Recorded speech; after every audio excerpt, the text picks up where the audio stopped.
Right now on the National Weather Desk, as the number of missing soars in Texas, the grim search for victims continues. And I couldn't help but just look over and just cry. And survivors share their harrowing stories. We floated, my boyfriend and my dog went one direction.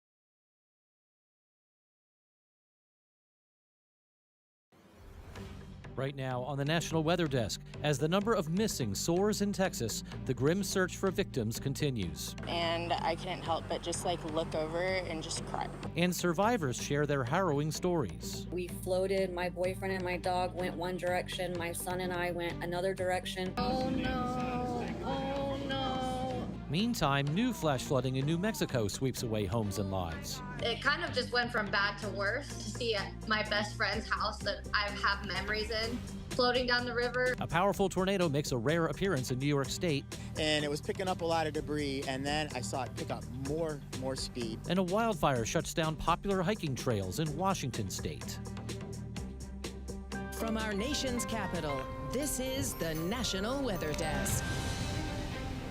Good morning and welcome to the National Weather Desk. I'm meteorologist Matt Ritter. The grim search for victims of the Texas floods continues for a sixth day today. We learned yesterday that 161 people are still listed as missing, including several girls from Camp Mystic. That's in addition to the more than 110 people confirmed to have died in the flood. That could make this the deadliest flood in Texas since the Galveston hurricane 125 years ago. Emergency responders have already rescued more than 850 people, and they're vowing to keep searching until everyone is accounted for. Tom Bosco begins our coverage.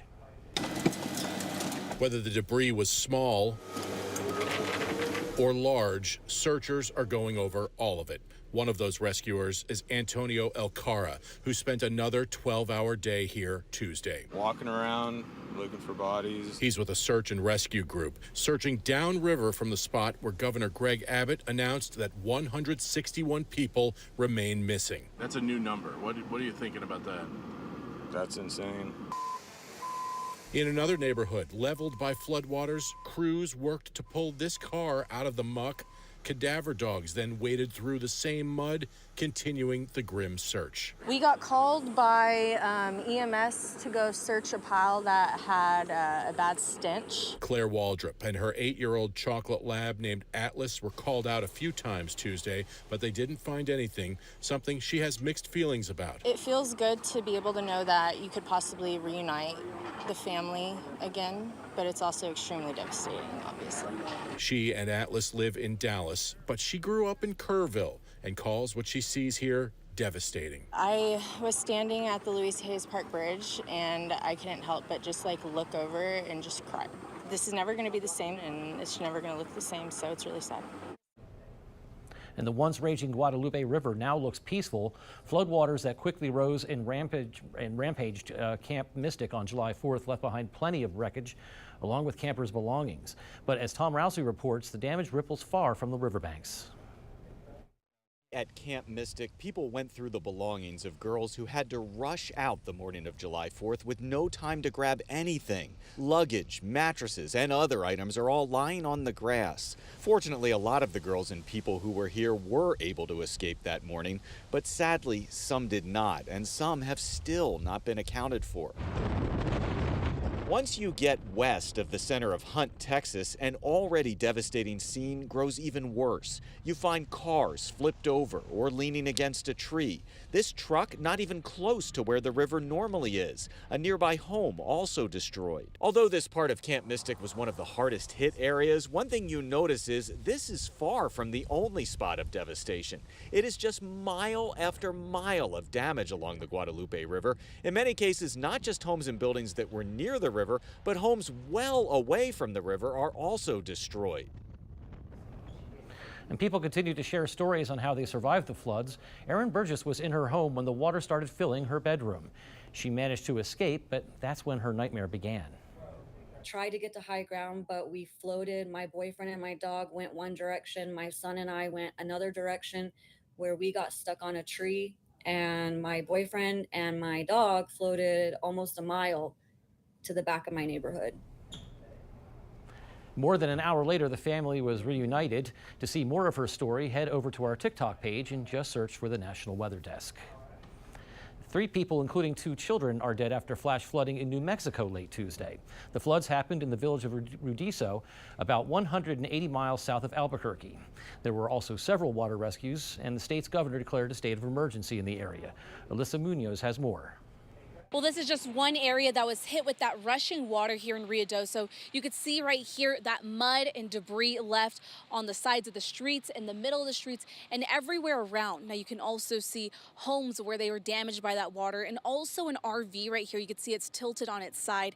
And many people said when the water first started to come out, they seek safety immediately. I thought I would just wait it out, and it kind of just went from bad to worse. Caitlin Carpenter is seeking safety at a brewery. She captured this video of the flooding, but what comes next, she wasn't expecting. It was kind of heartbreaking to be filming and then to see my best friend's house that I have memories in floating down the river on top of everything. Luckily, her friend was out of town during this flooding. Now in other areas, people are recording dogs and other belongings being taken away in the floodwaters. Now during the thunderstorm, swiftwater rescue teams were out helping get people out of stuck vehicles and their homes. So now that the water has receded, we've got crews on scene that are removing debris so that we can get some of those throughways back open again. Gladden says the area between Ruidoso and the Downs saw a historical high of 20 feet of water. We live right on burn scars, and so this could happen, you know, for the next 3 to 5 years, maybe not to this level, but that we're going to continue to have flash flooding.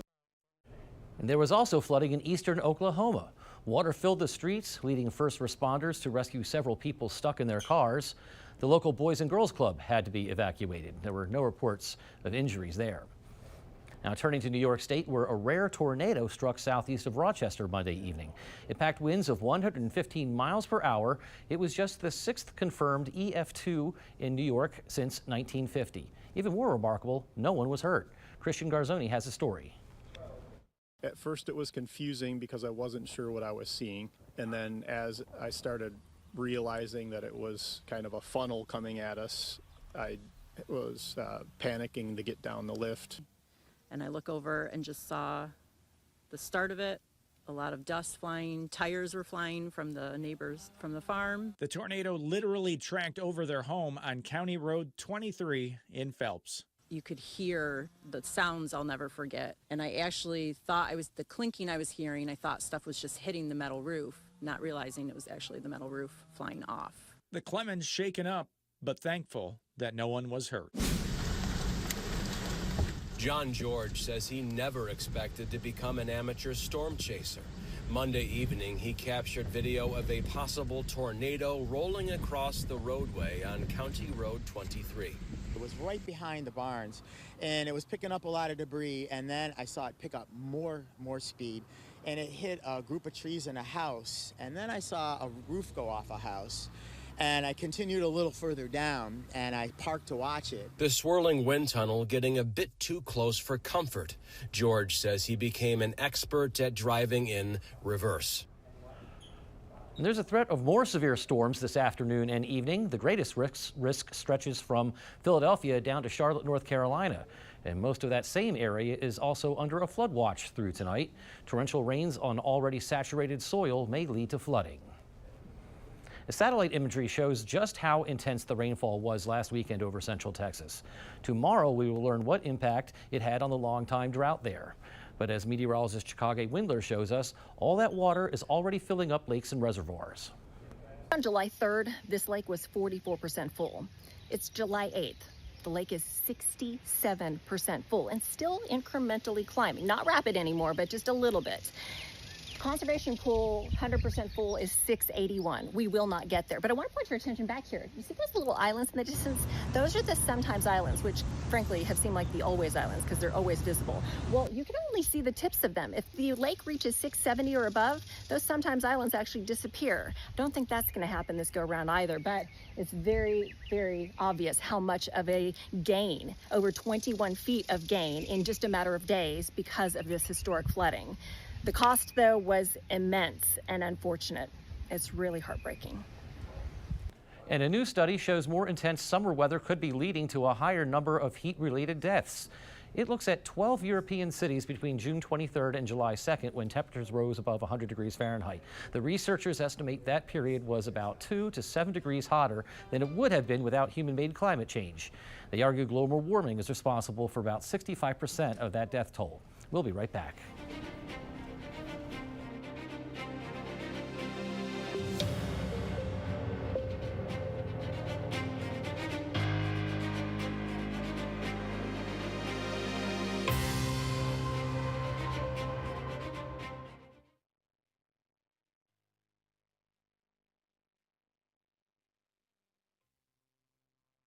I'm meteorologist Charlie Lopresti with a look at the Northeast. We have a wide range of temperatures on the way in the Northeast today. Some areas will stay in the 70s where we're brightest. It will be a little bit warmer / hotter. We're in the 80s to near 90 through parts of New York, New Jersey, and through parts of southern New England here as well. The showers from last night, those have mostly moved out. As we go into the afternoon today, there's the chance for a few showers, particularly over northern New England. Our next round of steady rainfall will be mostly in southern New England and on Thursday. I'm Chief Meteorologist Gerard Javali. Here's a look at the Mid-Atlantic region. More showers and thunderstorms for your Wednesday afternoon. Just like Tuesday, we'll likely see them happening in the late afternoon to evening, and they could produce not just heavy rain and lightning, but damaging winds, as well as some isolated pockets of flooding, too. But going into Thursday, still keeping those rain chances around. Temperatures will be hot to begin your Wednesday by lunchtime, nearing 90 degrees, 80s in the mountains, but some rain-cooled air will at least bring those temperatures down a bit. Good morning, I'm meteorologist Charlotte Carl. We are going to see another toasty day out here in the southeast. Upper 80s, lower 90s pretty much across the board. We wake up with a few of these isolated coastal showers, mainly along the Gulf Coast. We will see that shower activity increase as we head into the middle afternoon. This is around 5 p.m. Lots of shower activity in the Carolinas and Georgia. We'll also see a few scattered showers in Florida, parts of Alabama, and into Mississippi. Once again, we dry up overnight heading into your Thursday.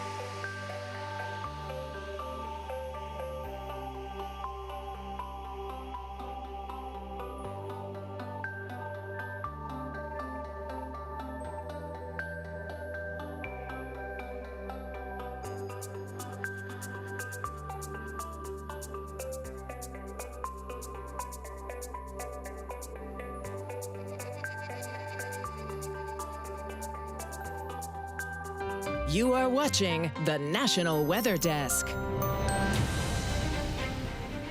In Washington state, a wildfire has shut down popular hiking trails and campgrounds west of Seattle.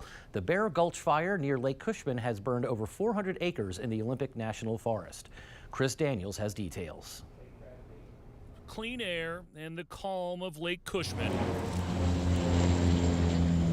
has been interrupted by an air show that nobody wanted. We didn't know it was closed until we went down the road and saw that there was a fire going on. Dustin Collier and his son Jake came here from Missouri to climb Staircase and saw the smoke instead. these big wildfires are kind of a foreign thing for us, but you know, we see a lot about them in the news, and you know how much damage they can do to homes. The U.S. Forest Service says the wildfire was sparked by a human and has now grown in size in an area that historically has not been prone to problems.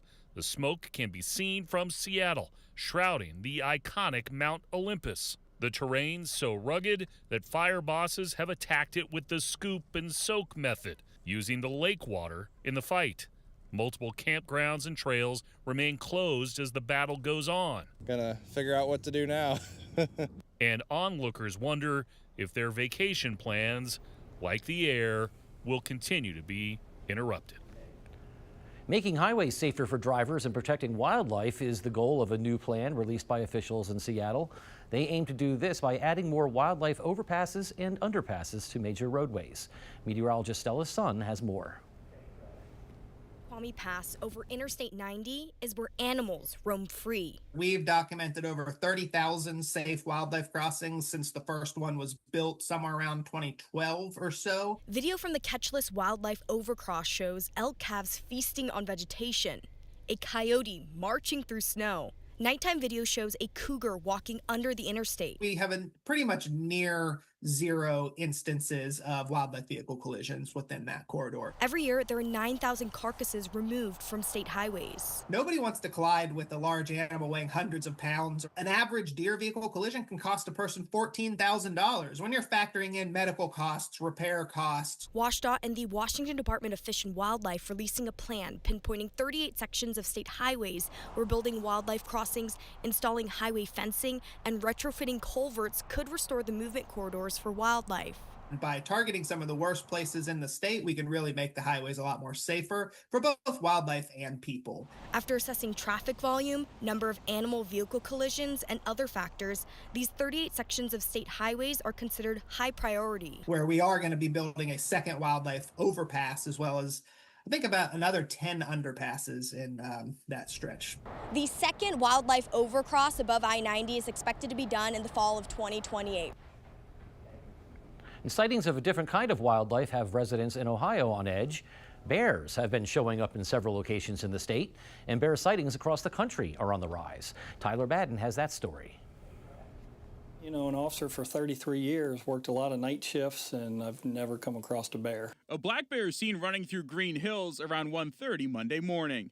An officer ran into it while on routine patrol. We were sent this video of another sighting in East Price Hill. These videos have some on edge. Well, I was like, okay, I don't want to see a bear. No thanks. It's okay. Let the bear stay where he's at. And this isn't the first sighting. We've been tracking him through sightings for a couple weeks now. Brett Beatty and Ohio's Department of Natural Resources are using videos to connect the dots. They started tracking the bear in our area first in Hillsborough, then last Tuesday it popped up in Westchester. He's in search of a place to set up a home range, but he's also going to be looking for a place that's probably near other bears. So that's what he's out looking for, just a place to call home. I tell folks with any wild animal, give them space, you know, enjoy them from a distance. You never want to try to corner an animal, a wild animal. And in the world of farming, there's an old saying that goes, if the corn is knee-high by the 4th of July, the season will have success. And while advancements in the practices make the saying somewhat antiquated, experts in Wisconsin say their season is off to a good start. Eric Peterson has more. Absolutely. If it's not knee-high, it's got to get its butt in gear. So corn's almost about 5 feet tall now, so it's really been doing well this summer. At Fairview Pastures, Luke Wavernick says he was able to plant corn and soybeans in early May. He says a second cutting of alfalfa looks good as well. He uses the crops to feed his 130 cows on his 500-acre dairy farm just east of Denmark. He says recent warm weather had an impact. Corn loves that heat. So 86 degrees is when corn is at its maximum growing capacity. So when you get those hot days and 75, 80 degrees at night, it doesn't stop growing. It keeps growing all the way through the night. So that can make a big difference with the corn. The season really has been going well here. We've had decent planting conditions here. Brown County Land and Water Conservation agronomist Brent Peterson says it's a similar situation across the region. It seems like Wherever things were planted, even in the lows this year, everything caught, so a lot of times we tend to lose those acres. We'll lose 5, 10, 15% in a field. And this year, I think we've probably captured, majority of it, 95+% of it. Luke Wavernick says he's optimistic, but knows harvest time is still months away. It's really going to come down to timely rains when it comes to tasseling and pollination. That's really can be the make or break time, late August. When you get out on local waterways, they may not be as clean as you think.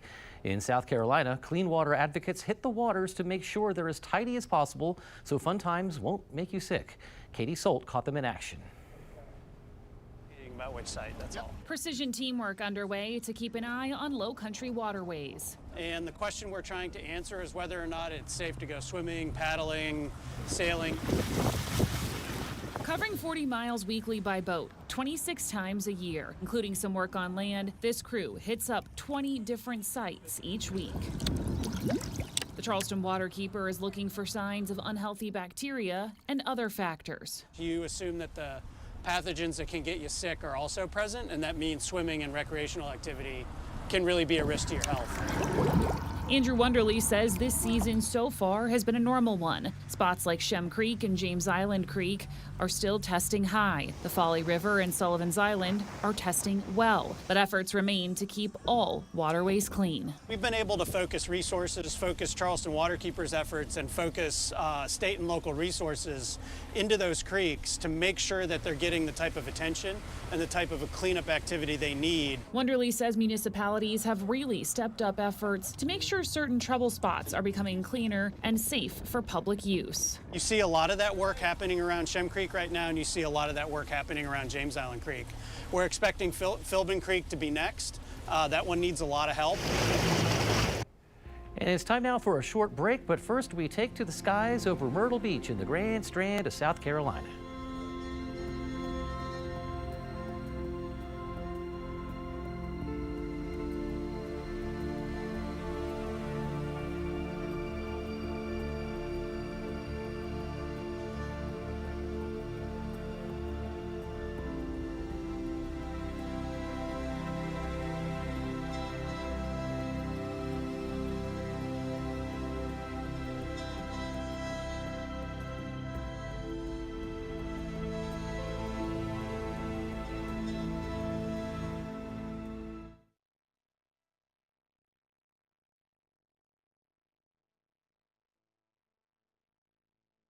Well, a very good Wednesday morning, everyone. I'm meteorologist Andrew Michael. A little quieter across the plains today. We've got some scattered showers and storms across the Ohio Valley and Great Lakes. As far as temperatures go, 90s, 80s, got a few 70s up there closer to the Great Lakes and Wisconsin. Now, as we continue on into the day tomorrow, pretty much the same story. A few isolated pockets of rain popping up, still staying hot and humid, and more rain developing across the plains on Friday. Well, a good Wednesday morning to you. I'm meteorologist Chris Suchan. Look at our forecast today across the region, and we are starting off with 70s and just a little bit of rain, North Texas into some of Arkansas. And through the afternoon, we will see a few showers and thunderstorms, especially as you work towards the Gulf Coast and up into Little Rock, Shreveport, maybe even a little bit of eastern Oklahoma. The temperature's not bad, 80s and 90s. And then here is Thursday, the afternoon, a lot of sunshine, Oklahoma City to Abilene, Dallas, a little bit of a rain chance as you head from Little Rock down to New Orleans and Louisiana. Well, hi there, everybody, and a good Wednesday morning to you. I'm meteorologist Shannon O'Donnell. We go from May gray to June gloom to no sky July, it's sometimes called, around the city by the bay. More of that today because we're going to see that fog through the Golden Gate, keeping San Francisco to 66. Meanwhile, Phoenix 117, 100 degrees plus out of Salt Lake City. High fire danger in the Pacific Northwest due to gusty winds and a chance for lightning. And that's the scene from here.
You are watching the National Weather Desk. We've been talking a lot about flooding this morning. Do you know the difference between a flood watch and a flood warning? Meteorologist Joy Bettenhausen recently explained on Instagram. Take a look. Flash flooding can happen quickly. It's best to know kind of where you're at, where that watch or that warning is occurring, and how to get out of there safely. So we've seen this happen over the past couple of months. We have a lot of rain over one particular area. Boom, we get the neon green polygon, and that would be a flash flood warning. So water can easily rise in low-lying areas, and we see that with some of our waterways here too. It's important to remember 6 inches of water can easily sweep away a person. 12 inches of water can sweep away a car or SUV, and a large vehicle can be swept away in as little as 18 inches. So it's good to know the difference. A flash flood watch means conditions are favorable for flooding, so be prepared. And when you have a warning, that means we need to take action immediately. So here's some things to just look over at home. Are you in a floodplain? Does your area normally flood? Do you have waterways near you? Check insurance for flooding. You can easily clear storm drains before storms move in.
Thank you so much for joining us. I'm meteorologist Matt Ritter. Make it a great day, and we'll see you right back here tomorrow on the National Weather Desk.